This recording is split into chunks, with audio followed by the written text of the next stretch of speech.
On ne cesse de nous demander, mais quand est-ce que vous allez renouer les relations avec Rome? Mais quand est-ce que vous allez vous arranger avec Rome? Mais est-ce qu'il y a un espoir de réconciliation avec Rome? Non pas mieux, mais qu'ils reviennent à Jésus-Christ, qu'ils reviennent à la tradition, qu'ils reviennent à la prédication des principes fondamentaux de la foi catholique. Alors là, il n'y a pas de problème. Mais tant qu'ils restent dans cette orientation nouvelle qu'ils ont prise depuis le Concile, publiquement, officiellement, de cette ouverture au monde, et de cet alignement de l'Église sur les principes du monde, c'est pas possible. Les fruits sont là qui nous prouvent que c'est inutile d'aller avec eux. Nous aurons les mêmes résultats. Si nous prenons les mêmes principes, nous aurons les mêmes résultats, c'est clair. Alors c'est impossible. Absolument impossible.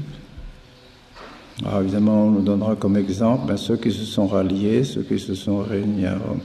Mais ils ne pourront pas durer longtemps, parce que c'est un principe très simple.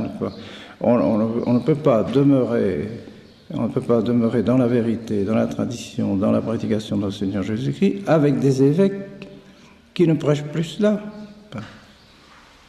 L'évêque est quand même celui qui commande dans l'Église, c'est quand même celui qui est un peu, je dirais, comme la forme de la chrétienté.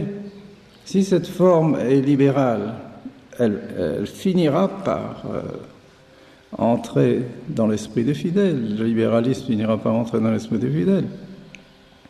Il est impossible pour des prêtres et pour des fidèles de garder la tradition sans avoir des évêques qui croient à la tradition.